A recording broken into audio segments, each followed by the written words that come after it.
গল্পটা এক ভক্ত আর ভগবানের। এক হাত দিয়ে যেমন রোগীকে ভালো করার জন্য প্রেসক্রিপশন লেখেন, ঠিক তেমনই রোনাল্ডোর হাত থেকে একটা অটোগ্রাফ পাওয়ার জন্য ছুটে বেড়ান পর্তুগাল থেকে মাদ্রিদ।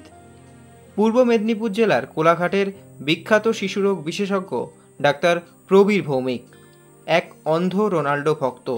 তার সংগ্রহে রয়েছে রোনাল্ডোর জার্সি প্যান্ট থেকে শুরু করে কাতার বিশ্বকাপের অফিসিয়াল বলও। ভগবান রোনাল্ডোর জন্য ভক্ত ডাক্তার ভৌমিক ছুটে গিয়েছেন রোনাল্ডোর জন্মস্থান পর্তুগালেও।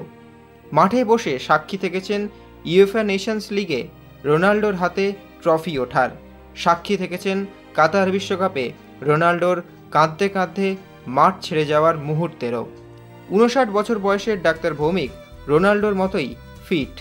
সারাদিন রোগী দেখার পাশাপাশি মধ্যরাতে রোনাল্ডোর ম্যাচ দেখতেও ভোলেন না তিনি। আর তার সারাদিনের সঙ্গী গলায় স্টেথোস্কোপের সঙ্গে রোনাল্ডোর ওই জার্সিটি।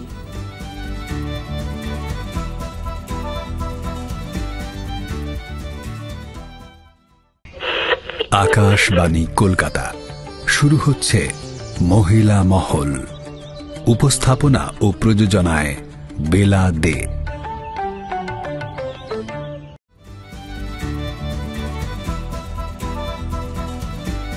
পর্তুগালে গিয়েছিলাম। পর্তুগাল তো বললাম যেটা মাটির গন্ধ, মানে রোনাল্ডোকে দেখতে পাবো, that's a very important.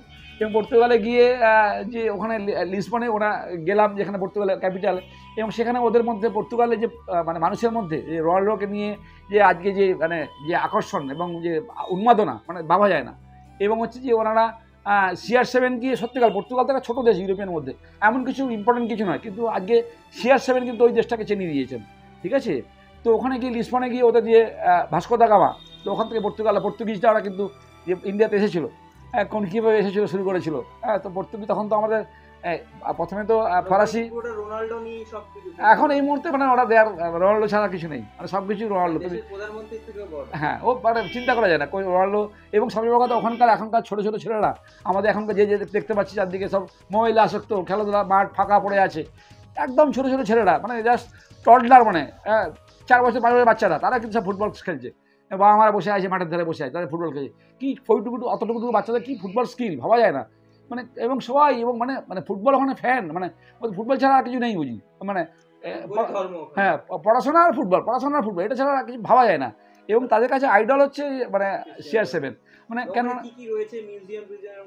Museum আছে রোনাল্ডোর, মিউজিয়াম। এছাড়া রোনাল্ডো যা সমস্ত জিনিসপত্র, ব্যবহার করা জিনিসপত্র, অনেক যে দ্বীপে বড় হয়েছিলেন, যে ছোটোবেলায় ওনারা বর্ন হয়েছিলেন, বার্থ হয়েছিল, তার হচ্ছে মাদাইরা হচ্ছে যে লিসবন থেকে একটা অনেকটা দূরে যেতে হয়, আলাদা একটা দ্বীপে, এবং ক্রুজে করে যেতে হয়। এবং কিন্তু লিসবনে গিয়ে যে পর্তুগালে গিয়ে যে দেখলাম আর কি, আমার মনে হচ্ছে যে ওর মধ্যেই যেন রোনাল্ডোর মানে মাটির গন্ধটা পাওয়া যাচ্ছিলো।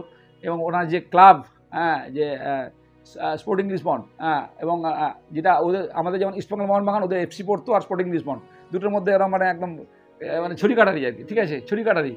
তো ওই ক্লাবের একাডেমি, ক্লাবের স্টেডিয়াম, মানে ওখান থেকে মনে হচ্ছিলো যেন রোনাল্ডোকে দেখতে পাচ্ছি, মানে অবচল, মানে মনে হচ্ছে মানে মানে রোনাল্ডো ক্লাব, রোনাল্ডোর একাডেমি, এখান দিয়ে রোনাল্ডো এইখানে খেলতো, হাঁটতো, মানে অন্য একটা যেন মানে স্মেল পাচ্ছিলাম, যেন রোনাল্ডোর গন্ধটা পাচ্ছি। হ্যাঁ, রোনাল্ডো গন্ধ পাচ্ছিল একদম।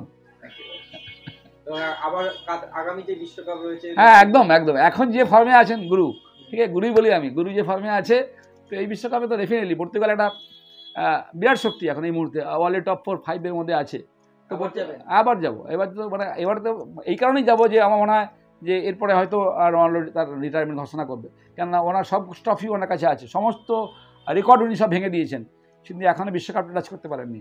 So hope for the best, যে আমার গুরু বিশ্বকাপটা টাচ করবে, আমরা সবাই মিলে CR7 করে নেচে মাতিয়ে দেবো। এবার হঠাৎ করে বলা হলো যে যেহেতু আমি বিশ্বকাপে গিয়েছিলাম, সেই টানটা অনুভব করছিল।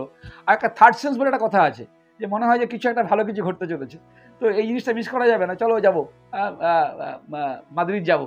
তো সঙ্গে সঙ্গে কথা বলে প্ল্যান করা হলো আমার এই ট্রাভেলিং এজেন্সির সাথে, একদম গিয়ে ন্যাশনাল লিগে বসে দেখা, এবং রোনাল্ডোর গোলে ম্যাচটা সমতা ফিরে এলো।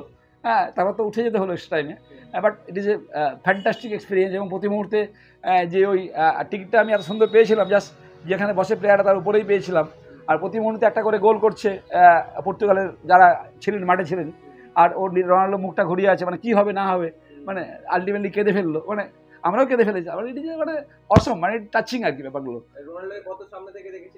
কত আমি কত অ্যারাউন্ড 100 ফিট, মানে যখন আলটিমেটলি যখন ওই যেটা বললাম যে আমরা জাস্ট বেঞ্চের ওপরেই বসেছিলাম, তারপর যখন আস্তে আস্তে ভেতরে ঢুকে যাচ্ছে, মানে মনে হচ্ছে, হ্যাঁ মনে হচ্ছে যেন একদম সত্যিকার, মানে এত কষ্ট করে যাওয়া, এত বুঝতেই পারছি ইউরোপে যেতে গেলে কী কী প্রবলেম হয়, টিকিট পাওয়া, হোটেল পাওয়া, সব মানে সব কিছু যেন মানে আলটিমেটলি যেন সব দূর হয়ে যায় আর কি।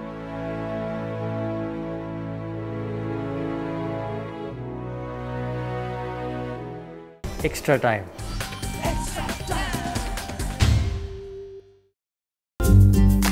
লেটেস্ট নিউজ আর এক্সক্লুসিভ ভিডিওর সঙ্গে আপডেট থাকতে এখনই সাবস্ক্রাইব করুন আমাদের ইউটিউব চ্যানেল। বেল আইকনে ক্লিক করতে ভুলবেন না যেন।